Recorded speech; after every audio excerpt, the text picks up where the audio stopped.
오늘은 사무엘의 설교 이런 제목으로 하나님 말씀 나누도록 하겠습니다. 사무엘의 설교, 사무엘상 12장에서 쭉 보고 있고 지금은 이제 마지막 결론에 해당하는 부분을 우리가 보게 됩니다. 사무엘의 설교를 보면 우선 그의 진실한 삶을 정확하게 증거하고 있죠. 1절부터 5절에서. 그리고 기도로, 그러니까 그 우레와 비가 내리도록 하죠. 그래서 하나님만 섬기라는 분명한 표징으로 그렇게 합니다. 앞에서 16절부터 20절에서 밀베는 때에 우레와 비를 보내신 하나님을 우리가 보았고 그 의미도 살펴보았습니다. 오늘 말씀에서 보면은 결론적으로 조언하면서 또 귀한 선언을 합니다. 21절 함께 읽어보겠습니다. 돌아서서 유익하게도 못하며 구원하지도 못하는 헛된 것을 따르지 말라. 그들은 헛되니라. 아멘. 앞절 20절에서 사무엘이 백성에게 두려워하지 말라고 했죠. 왜냐하면 그들이 회개하니까, 돌이키니까 그 다음에는 평안하게 해주는 그런 말을 해줍니다. 그러면서 여호와를 따르는 데에서 돌아서지 말고 오직 마음을 다해서 여호와 하나님을 섬기라 이렇게 말했습니다. 그러면서 본문 말씀을 하시는 것인데 유익하게 못하는 것, 구원하지도 못하는 그런 헛된 것을 따르지 말아라. 헛되다, 우상을 따르지 말라는 것을 포함하는 이야기죠. 22절 함께 읽어보겠습니다. 여호와께서는 너희를 자기 백성으로 삼으신 것을 기뻐하셨으므로 여호와께서는 그의 크신 이름을 위해서라도 자기 백성을 버리지 아니하실 것이요. 아멘. 이거는 앞에 하던 얘기하고 굉장히 느낌이 다릅니다. 여호와께서는 너희를 자기 백성으로 삼으신 것을 기뻐하셨으므로, 여기서는 아주 귀한 선언을 해주십니다. 앞쪽에서는 좀 안 좋은 얘기, 그리고 책망하는 얘기를 많이 했는데, 그런데 하나님께서 여러분을 하나님 백성으로 삼으신 것을 기뻐하셨다. 감사한 얘기 아닙니까? 오늘 또 왔다는 것도 은혜예요. 어제까지만 들은 거하고 오늘 듣는 거하고 또 느낌이 다르니까. 근데 그렇죠. 왜냐하면은 하나님께서 당신을 기뻐하신다. 하나님께서 우리를 기뻐하신다. 굉장히 의미심장한 말 그대로 좋은 소식, 복음이죠. 그러면서 여호와께서는 그의 크신 이름을 위해서라도 자기 백성을 버리지 아니하실 것이요. 이렇게 얘기합니다. 하나님께서 자기 백성을 버리지 아니하실 것이다.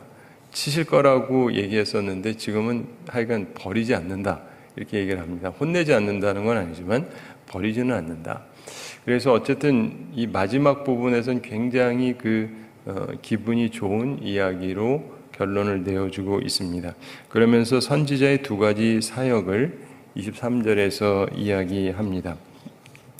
23절 함께 읽어보겠습니다. 나는 너희를 위하여 기도하기를 쉬는 죄를 여호와 앞에 결단코 범하지 아니하고 선하고 의로운 길을 너희에게 가르칠 것인즉. 아멘. 이 선지자의 중요한 두 가지 사역에 대해서 말씀합니다. 첫째는 기도 사역이고 둘째는 말씀 사역입니다. 기도로서 사람의 사정을 하나님께 아뢰고 또 말씀으로 하나님의 심정을 사람에게 알리는 것, 이 두 가지가 주요 사역인데 여기서 보면 먼저 기도 사역에 대해서 얘기하죠. 나는 너희를 위하여 기도하기를 쉬는 죄를 여호와 앞에 결단코 범하지 아니하고 이런 얘기를 합니다. 무엇보다 우선 기도 사역이 중요한데 사무엘이 기도하자 하나님께서 우레와 비로 즉각 응답하셨죠. 그리고 이스라엘 백성은 그가 참으로 하나님의 대리자라는 것을 확실히 깨닫고 두려워했습니다. 기도는 그리스도인의 최고의 무기와 방편이며 우리의 힘과 기쁨의 원천입니다. 참된 기도는 언제나 큰 능력을 나타내기 마련입니다. 선지자의 기도 사역에서 특별히 중보 기도 사역이 중요하다고 우리가 볼 수 있는데 사람들은 기도의 사람들에게 기도를 부탁을 하죠. 본문에서도 백성들은 사무엘이 자기들을 위해서 기도해 줄 것을 간청했습니다. 그들은 어려움을 만나자 사무엘의 도움을 청했죠.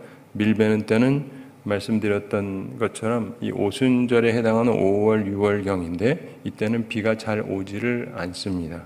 그런데 사무엘이 기도하니까 우레와 비가 내렸죠. 그래서 이들에게 경제적으로 타격을 입게 됩니다. 참 특이한 거예요. 하나님, 우리 백성들이, 우리 교인들이 제대로 안 하니까 좀 경제적으로 어렵게 해주세요라고 기도한 거예요.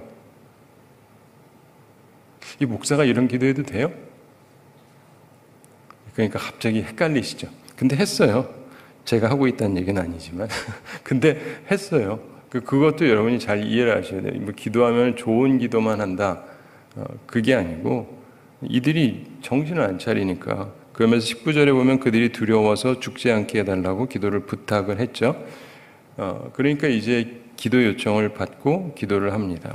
그리고는 이 문제를 일단은 해결을 했죠. 우리에게도 중요한 부분 중에 하나가 바로 그겁니다. 기도한다, 그 얘기는요, 무조건 비나이다 하면서 좋은 것만 빌어준다는 게 아닙니다.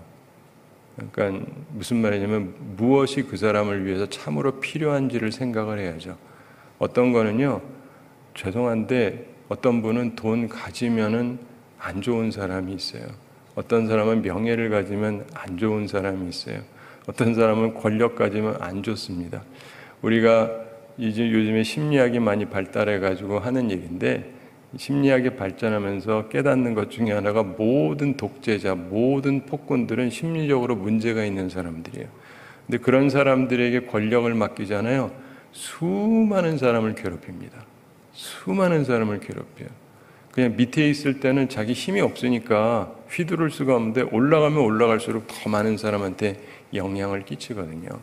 그렇기 때문에 무조건 올려달라는 게 좋은 것은 아니에요, 사실은. 근데 어쨌든 그가 중보 기도를 합니다. 그래서 우리도 중보 기도할 필요가 있어요. 하나님 앞에서 적절하게 기도를 해야 되는 것이죠. 그러면서 또 항상 기도할 필요가 있습니다. 중보 기도자는 기도하되 항상 기도해야 되는 것이죠. 이스라엘 백성이 한때 경시했던 사무엘의 필요성을 이제는 이들이 알게 되었습니다. 천둥번개가 치는 것을 보고 당장에 겁이 나서 이번 일과 이번 경우만을 두고 기도해 주기를 바랐던 것 같습니다. 그러나 사무엘은 계속 기도를 쉬지 않겠다고 말하고 있습니다. 우리는 쉬지 말고 기도해야 된다는 것 잘 알죠. 항상 기뻐하라, 쉬지 말고 기도하라, 범사에 감사하라. 이에 그리스도 예수 안에서 우리를 향하신 하나님의 뜻이라는 말씀을 우리가 잘 압니다. 사무엘은 기도하기를 쉬는 죄, 이렇게 좀 특별한 표현을 했습니다. 기도하지 않는 게 죄인가요? 사무엘은 그렇다고 말합니다. 기도해야 하는 것이죠. 그런 면에서 보면 교회에서 주요 직분을 가졌으면 기도를 열심히 해야 되는 게 맞죠. 저는 어렸을 때 장로님들, 권사님들은요, 새벽기도 다 오는 줄 알았어요. 예. 그래야 사실 마땅한 겁니다. 시무장로, 시무권사는 새벽기도 매일 와야 마땅하죠. 근데 이제 세월이 흐르다 보니까 매일 와서 기도하는 건 고사하고 매일 안 오는 걸 고사하고 아예 안 오는 분들도 곳곳마다 무진장 많더라고요. 장로 되고 새벽기도 한 번도 안 오는 사람들, 신기한 사람들이에요. 이분들은 기도를 쉬는 법이 없어요. 한 적이 없으니까. 근데 내가 얘기하는 건 그냥 표면적인 거예요. 내적으로도 해야 되지만 그냥 눈에 보이는 걸로도 최소한의 모습도 안 보이는 사람들도 있죠. 그리고 사실 우리나라가 이제 교회도 커지고 그러다 보니까 목사님들도 많아지면서 사실은 목사님들쯤 되면 풀타임 사역자면 새벽기도 당연히 와야 되는데 어떤 데들은 큰 교회들은요 안 와요. 부목사님들이랑 사람이 많으니까 돌아가면서 맡은 사람만 하고 안 와요. 이런 데들이 굉장히 많습니다. 굉장히 많아요. 생각보다 한국교회 굉장히 많습니다. 그러니까 한국교회가 죽어갈 수밖에 없죠. 기도 안 하는 게 습관화되어 있으니까. 기도 안 해요. 이렇게 서야 될 때 내가 뭐 맡았을 때만 하고 그거는 그러니까 기도를 쉬는 것은 뭐 기본이고 기본적으로 기도 자체를 잘 안 하고 그러는 거죠. 그런 면에 있어서 우리가 이 사무엘을 보면서 이 사무엘이 왜 중요하냐면 이게 나중에 이제 우리 신약 시대에 오면은 사도들이 사역을 하다가 이 공귀하는 일로 인해서 과부들 돕는 일로 인해서 우리가 너무 시간을 많이 소모하게 된다. 그래서 이것을 딴 사람들한테 맡기잖아요. 그래서 우리가 그게 이제 소위 말하는 다른 직분자들, 우리는 흔히 집사라고들 생각을 하는데 그런 사람들을 세운 계기가 됐다라고 얘기를 합니다. 근데 그때 사도들이 하는 말이 있어요. 그거 자기들이 안 하면 그 다음 뭐 하겠다? 우리 건강을 위해서 운동도 좀 하고 등산도 좀 하고 휴가도 갔다 오고 이러는 게 아니고 두 가지에 집중하겠다는 거예요. 말씀과 기도에 집중하겠다. 말씀과 기도에 집중하겠다. 근데 이게 바로 이 사무엘이 한 얘기랑 일맥상통하는 얘기예요. 선지자가 추구했던 거.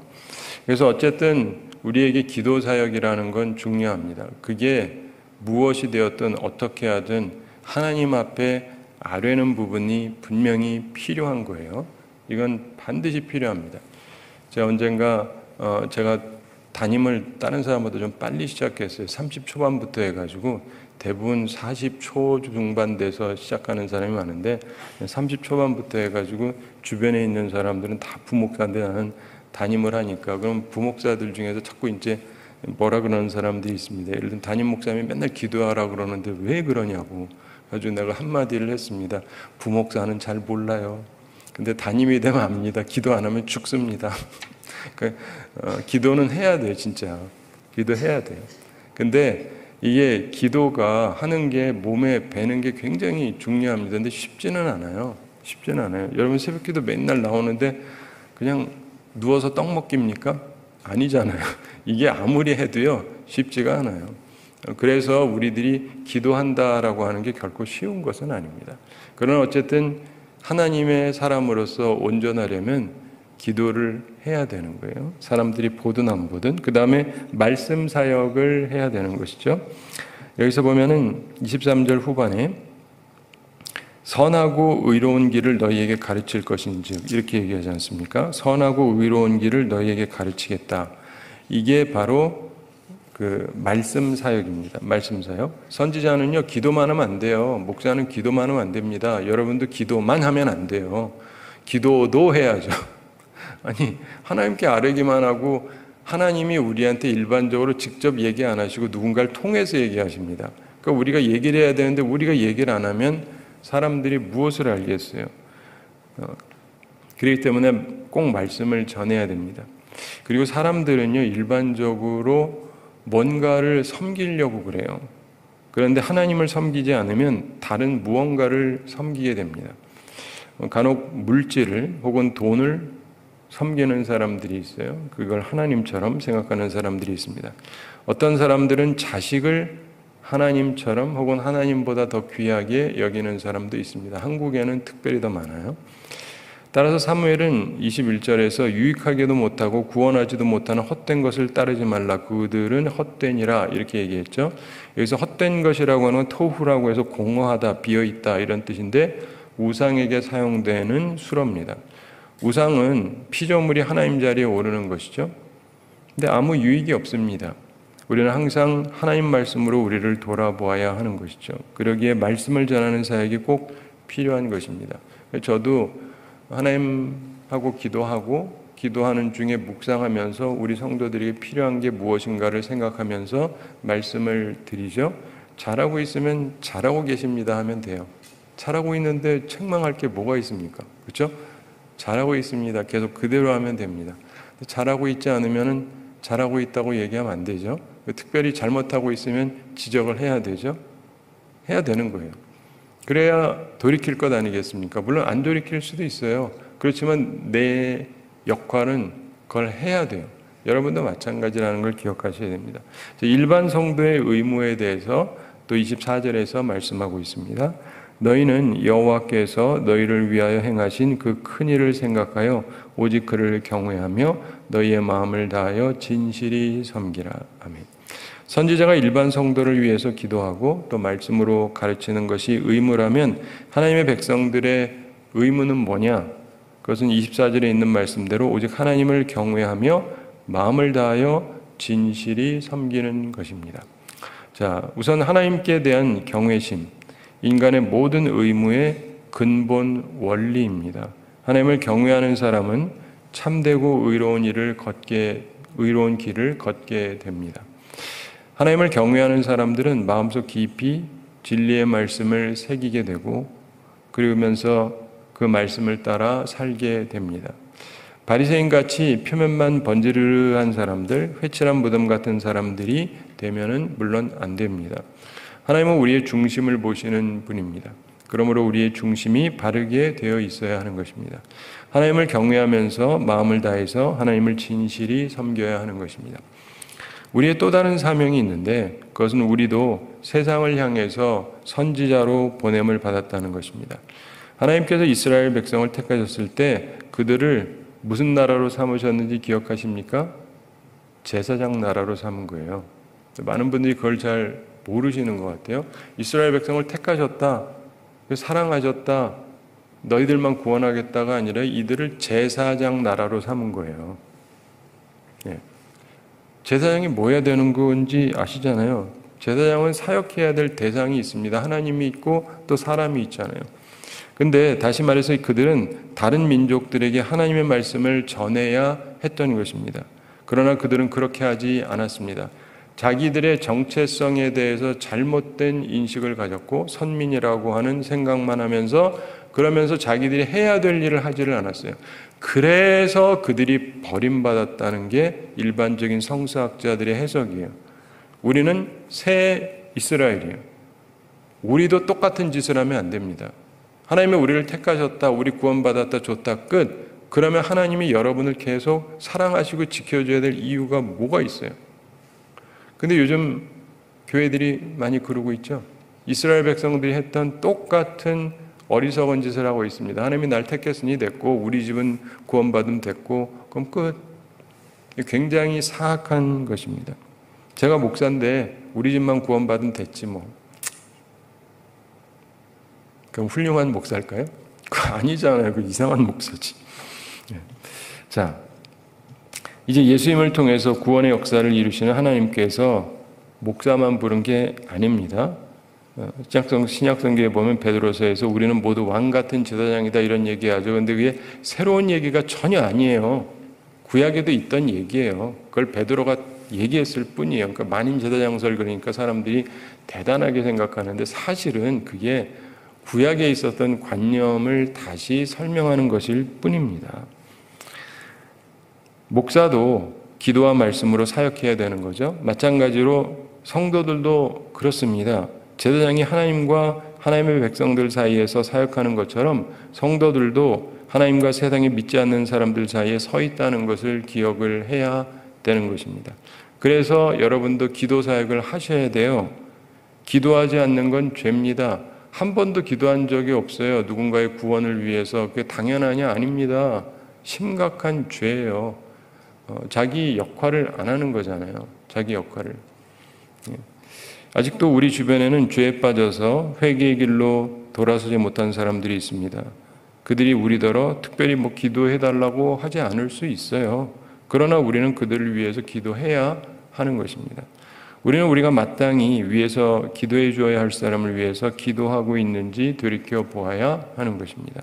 주변에 믿음이 약한 사람, 믿지 않는 사람이 있는가? 기도해야 하는 것입니다. 기도하기를 쉬는 죄를 범하지 말아야 합니다. 저는 예전에 그런 분들 많이 봤어요. 자녀가 그 믿음 생활을 잘 안 한다. 그럼 새벽 기도 매일 와서 기도해요. 우리 아이들이 믿음 생활 제대로 하게 해주세요. 근데 요즘은요, 애들이 믿음 생활 안 해요. 근데 새벽 기도 안 나와세요. 기도 제목은 그렇습니다요. 참 훌륭한 부모님들이시죠? 기도를 안 해요. 하나님 앞에 와가지고. 물론 뭐 꼭 교회 와서 기도해야만 하느냐? 그건 맞죠. 근데 그런 시간에도 오지 않는다면, 그리고 자기에게 그런 근본적인 문제가 있고 자녀가 하나님을 제대로 안 섬기는데 어떻게 맨날 옛날 분들 표현하면 편안하게 엎어져서 잠을 잘 수가 있는가? 자식이 그대로 가면은 어디 갈 건지 뻔히 모르시나? 그렇다면 와서 기도해야 되지 않습니까? 잘못 키운 죄라도 생각하면서 회개하면서 이제라도 기도라도 해줘야 되잖아요. 그리고요, 옛날엔 그런 분들이 많은 게 자녀가 잘 커서 교회도 잘 다녀요. 직분도 있어요. 그래도 매일 와서 새벽 기도해요. 왜요? 우리 아들이 혹은 딸이 믿음 생활 잘하고 평안히 잘 살게 해주십시오. 그러면 그 자녀들이 얘기합니다. 자기는 예를 들면 어떤 장로님이 계세요. 자기는 자기 어머님의 기도 덕에 살고 있대. 자기가 아는 거예요. 자기가 느끼는 거예요. 자기 어머니가 뭐 교육도 못 받았고 뭐 돈 준 것도 없고 아무것도 없지만은 자기 어머니가 매일 새벽 기도 가서 자기를 위해서 기도하고 있다. 이게 이분에게는 천군만마 같은 기분이에요. 좀 이렇게 해줄 수 있잖아요. 근데 기도를 하나도 안 하면서 아무렇지도 않은 분들 참 딱한 노릇이죠. 왜냐하면 내가 뭐 하는 존재인지 모르니까. 그래서 그렇잖아요. 목사가 있는데 기도도 안 하고 말씀도 안 전하고 뭐 어떠냐? 그럼 괜찮아 보이시냐고요? 이상해 보이지 않으세요? 여러분도 그런 역할을 갖고 있다니까요. 여러분의 목회 대상은 좀 다를 수 있죠, 저하고는. 그런데 여러분에게도 있는 거예요. 그러면 기도를 해야 돼요. 근데 많은 사람들이 기도를 안 하면서 아무렇지도 않아요. 근데 또 인생은 피곤하다고 맨날 그래요. 참 피곤하면서 왜 기도를 안 하실까? 기도해야 돼요. 그거 하셔야 되고 누군가를 위해서 기도해야 되고 그리고 무조건 우리 아들 잘 먹고 잘 살게 해주세요가 아니고 신앙생활을 제대로 해야 될 거 아니겠어요. 사무엘처럼 하나님 어쨌든 계속 햇빛 쨍쨍 그래가지고 돈 많이 벌게 해주시고가 아니라 오늘 같은 날 비 내리시고 우레를 내리셔서 하여간 다 망가지게 해주십시오. 그러니까 정신을 차리잖아요. 정신을 차리잖아요. 그러므로 무엇이 진정한 기도고 무엇이 위하는 것인지를 잘 판단을 하셔야 됩니다. 그러면서 또 말씀 사역도 여러분이 하셔야 돼요. 또한 그들에게 여러분들이 말씀을 반드시 전하셔야 됩니다. 기도만 하고 끝나면 안 돼요. 목회자가 항상 새로운 설교하는 것처럼 여러분도 항상 새로운 말씀으로 주변 사람들에게 말씀을 전해야 됩니다. 믿지 않는 사람들을 위해서 말씀을 준비해서 말씀을 전해야 돼요. 목회자처럼 전념은 못하더라도 꾸준히 세상 사람들을 위해서 말씀을 연구하고 말씀을 전하셔야 됩니다. 혹은 자녀가 제대로 믿지 않는다, 그럼 계속 전하셔야죠. 그럼 제가 맨날 똑같은 설교만 할까요? 지난주에 했는데 이번 주에도 똑같이 하고 그 다음 주에도 똑같이 하고 안 들으니까 똑같이 하고 그럼 얼마나 더 잔소리 같습니까? 새롭게 접근을 해야죠. 여러분도 그 정도의 노력은 하셔야 되지 않습니까? 맨날 지겨운 소리 똑같은 소리만 하고 그러면서 들으라고 그러면 애들이 듣겠습니까? 네? 목사도 똑같은 소리만 맨날 하면 짜증나잖아요. 어떤 분은 몇 주 전에 한 설교 똑같은 본문으로 해요. 똑같이 설교하고 그러면 저분 왜 저러죠? 이럴 거면서 자기는 했던 말 계속 하면서 똑같은 말만. 좀 발전을 시키셔야 되잖아요. 내 접근 방식에 대해서. 그래서 여러분들 스스로도요, 좋은 말씀의 사역자가 되려고 노력을 하셔야 되는 것입니다. 이렇게 기도와 말씀 사역을 하는 것의 의미는 여러분이 세상의 선지자로 보냄을 받았다. 이거를 기억하셔야 돼요. 본래 예전에 교회에 대한 인식이 그랬습니다. 하나님의 교회를 모아서 하나님의 사람, 목회자를 세워서 이분들에게 말씀을 전하고 이분들은 똑같이 이제는 세상을 향한 목사로서 나가서 전한다. 이런 관념을 갖고 있었어요. 근데 요즘 분들은 그런 게 거의 없습니다. 근데 여러분들이 어떤 존재냐를 기억을 하셔야 돼요. 근데 그 사역의 의미를 또한 잘 이해를 해야 됩니다. 사람들로 하여금 하나님을 경외하며 진실히 섬기도록 하기 위해서 우리가 사역하는 것임을 기억을 해야 하는 것입니다. 오늘날 한국교회에 사실 목사님들의 수는 굉장히 많아요. 목사님들의 수는 굉장히 많습니다. 근데 교회들마다 목회는 잘 안 돼요. 이유가 뭐냐면 바로 이런 목회자가 해야 되는 기본 사역에 대한 인식이 별로 없어요. 죄송한데 기도해야 돼요. 말씀 전해야 되고 열심히 기도하고 열심히 말씀 연구해서 들을 만하게 전달을 해야 되고 이 노력을 해야 돼요. 근데 노력이 굉장히 적어요. 죄송합니다. 근데 그게 굉장히 적어요. 쉽게만 하려고 그래요. 쉽게 하면 할 수는 있는데 그럼 감동은 하나도 안 갑니다. 제가 말씀 연구 하나도 안 하고 그냥 아무렇게나 전하면요, 교인들 딱 오면 벌써 알아요. 오늘 또 빤한 소리 하시겠구나. 내가 설교해도 저 정도는 하겠다. 이러니까 사람들이 안 듣죠. 그러니까 제가 목회자들한테 자꾸 하는 말이 있는데, 목회자들도 편하게 하고 싶으니까 큐티 강조하면서 큐티적으로 설교한다 그래서 내가 설교는 큐티 수준으로 하면 안 돼요. 그러니까 나 혼자 경건 생활하는 정도로 하면 안 되고, 그거는 일반 사람들의 기본적인 거고, 설교를 위한 본문 연구와 이건 그거보다 훨씬 깊어야 돼요. 훨씬 깊어야 교우들이 저런 것도 있나 하면서 깨닫고 생각하게 되는 거지, 그냥 일반 교우들도 할 수 있는 수준에서 목사가 성경을 읽고 지나가면은 깊이가 하나도 없잖아요. 그런 식으로 하면 안 되는데 오늘날 다들 쉽게만 하려고 그래요. 그러니까 잘 안 되죠. 어떤 교회는 이제 새벽 기도하는 것도 귀찮으니까 요즘에는 성경 읽기로 교체하는 교회들도 꽤 많아요. 많습니다. 그래서 우리도 하라 그래서 내가 미쳤냐고. 딴 뜻이 아니라 그건 자기가 읽어야죠. 자기 혼자. 그리고 우린 해석을 해줘야죠. 성경을 깊이 이해할 수 있도록. 근데 그냥 성경 읽기, 공동 읽기 쫙 해주면은요, 편해요. 근데 편한데 이게 깊이가 생기냐고요. 그러니까 우리들이 기억을 해야 되는 게 그겁니다. 여러분도 마찬가지예요. 여러분도 말씀을 전하는데 이제 연구해가지고 열심히 전하느냐, 그냥 빤한 것만 하냐, 아니면 아예 안 하나. 성경이나 읽으세요. 그러지 않으세요, 혹시? 여러분은 성경 읽으면 막 깨달음이 막 옵니까? 약간 해석을 해줘야지. 근데 교회도 안 다니거나 하나님을 향해서 불만이 있는 사람이 성경 본다고 깨달음이 막 오냐고요. 쉽게 안 옵니다. 그러므로 여러분도 여러분이 깨달은 바를 근거로 해석을 해줘야 돼요. 내가 깊이 연구하고 뭐라고 말해야 이 사람한테 대화가 좀 될까? 그러면서 말씀을 잘 전하려고 노력을 해야 됩니다. 여러분의 자녀를 위해서도 그렇고 주변 사람들을 위해서도 그렇고 그러겠다라고 하는 노력이 우리 가운데 필요한 것이죠. 그래서 목회자들 스스로가 기도와 말씀에 전념하고 교우들도 마찬가지예요. 자기가 있는 곳에서 말씀과 기도를 하면서 살아야 하는 것입니다. 그게 본래의 하나님의 백성들을 택하신 이유고 하나님이 이끌어 가시는 방법입니다. 여러분 잘 아시다시피 하나님께서는요, 이상하게 직접 백성들에게 계속 얘기하시는 법이 없어요. 성경 쭉 보세요. 구약부터 신약까지. 하나님은 누군가를 세워서 얘기하게 하세요. 대언자가 있는 거예요. 뭐 그래야만 하나요? 근데 그게 아니라 이게 하나님의 방법이에요. 하나님의 방법. 누군가를 세워서요. 직접 하시는 게 훨씬 효과적이지 않습니까? 근데 그건 우리 생각이고 하나님은 항상 언제나 누군가를 세워요. 이 사람이 우리 보기 훌륭하든 부족하든 하여간 하나님은 항상 누군가를 세워서 말씀을 전하게 한다고요. 그리고 그런 사람을 세운 데는 보면 또 나중에 보면 다 이유가 있어요.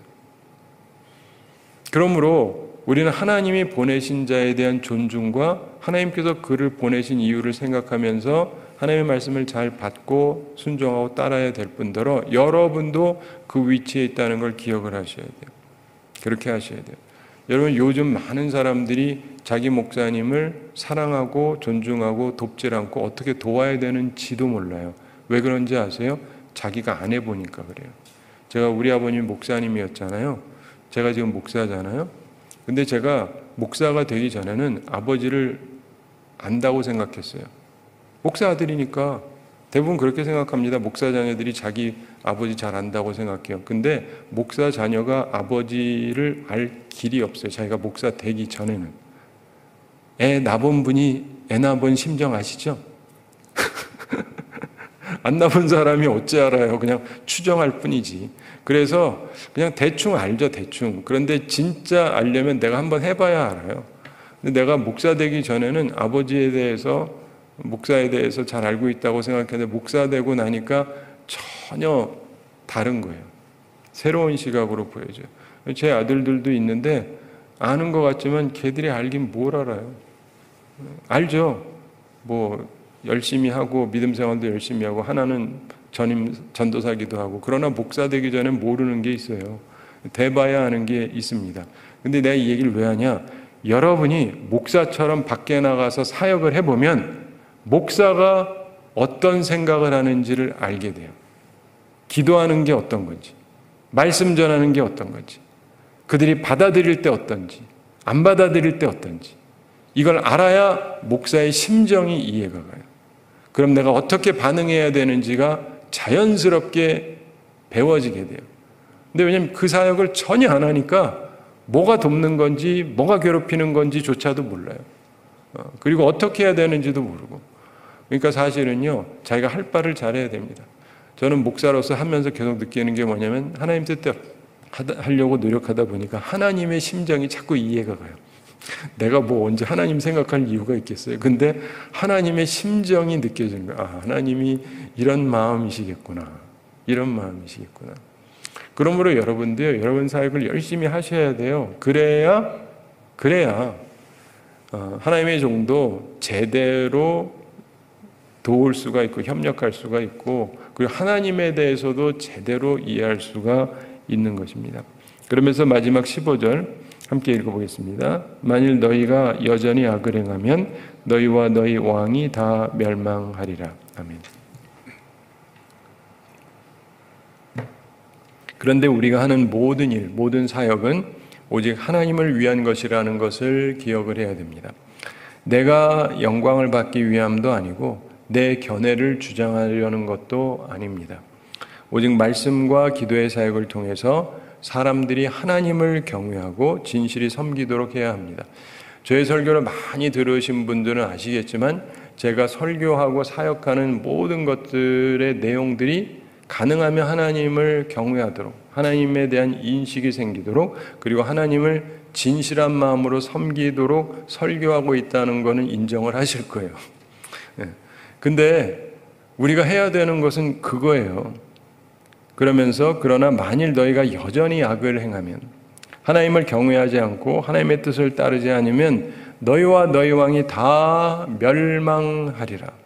이후에 이들이 이제 역사 속에서 수많은 일들이 있지만은 사울이 나중에 어떻게 끝나는지 아시죠?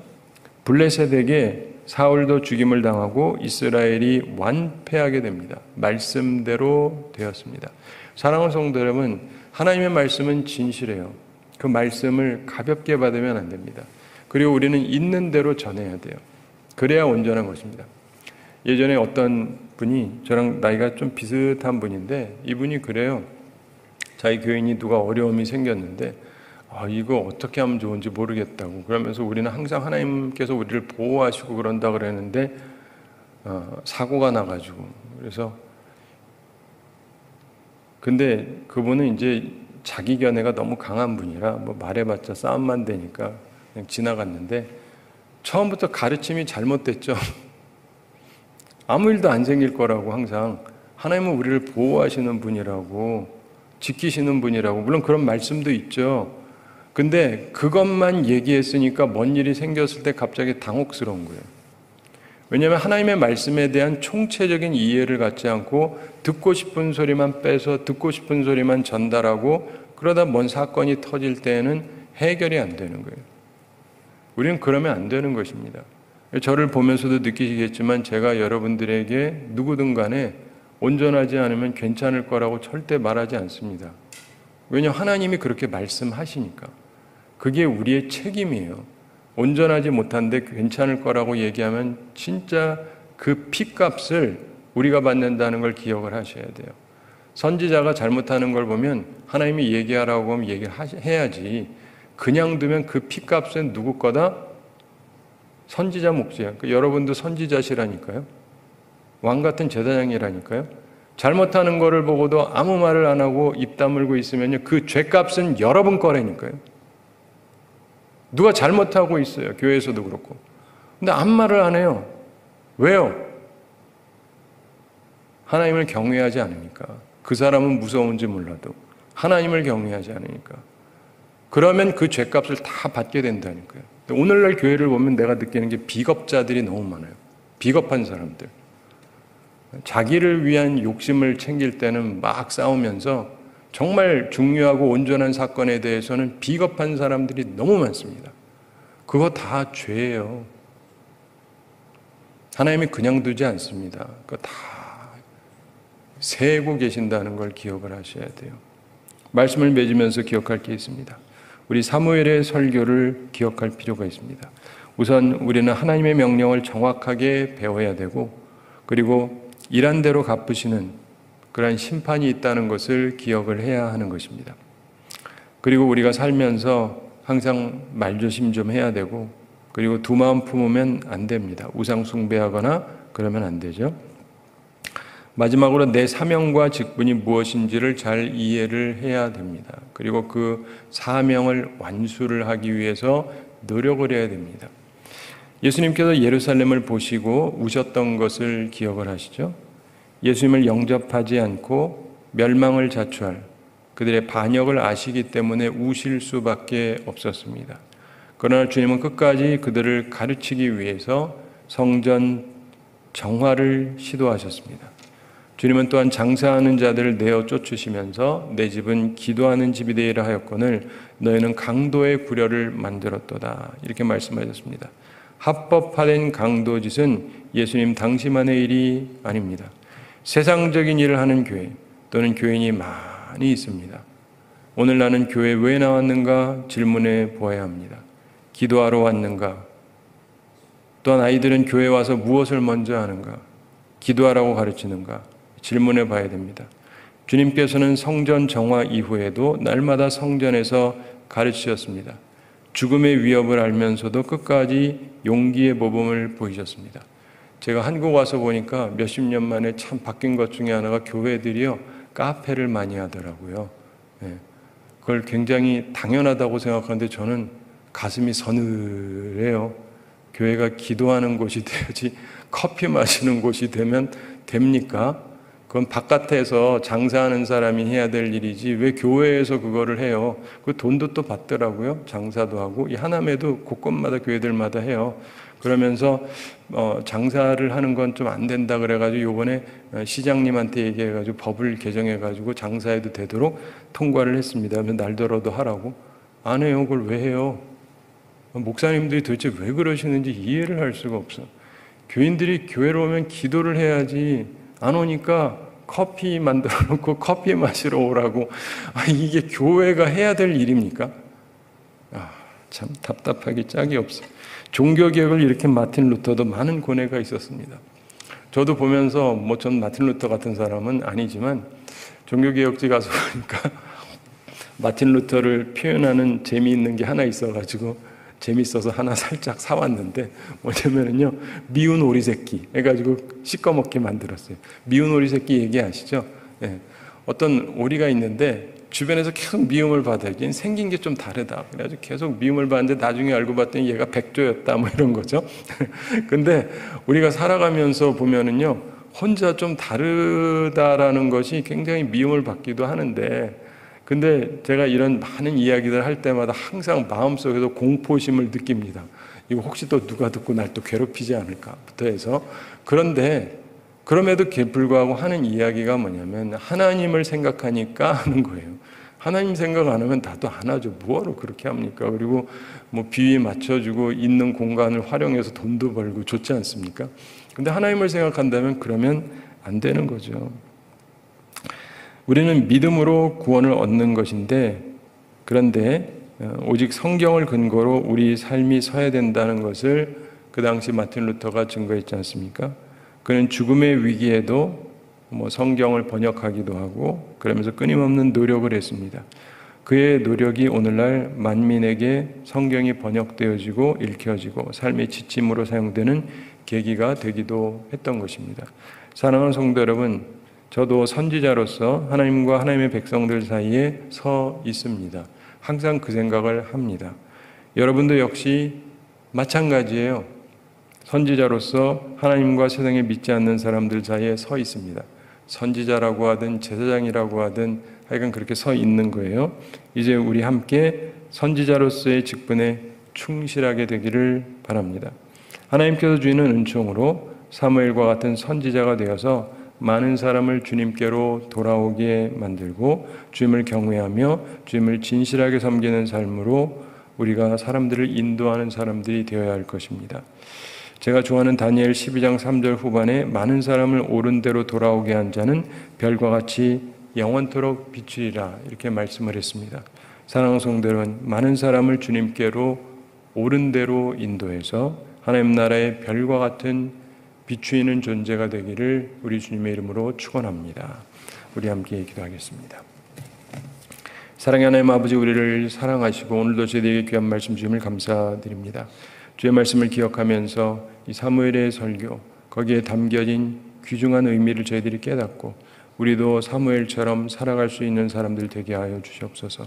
주님, 저희들은 심히 부족하오니 주의 성령으로 저희들의 마음을 감화 감동시켜 주시고 주의 말씀이 생각나게 해주시고 우리의 사역의 의미, 우리의 사명의 의미를 깨닫고 하나님 앞에서 기도하고 말씀을 전하며 온전하게 살아가는 주의 백성들이 되게 하여 주시옵소서. 그래서 우리 주변을 변화시키고 나로부터 시작해서 하나님의 역사가 이루어지는 귀한 일을 잘 감당하는 저희들 다 되게 하여 주시옵소서. 주님, 우리 모든 성도들 영육간에 강건케 해주시고 일용할 양식 공급해 주시고 시험에 들지 않고 악과 싸워 이기는 주의 용사들이 다 되게 하여 주시옵소서. 감사드리며 예수님의 이름으로 기도드리옵나이다. 아멘.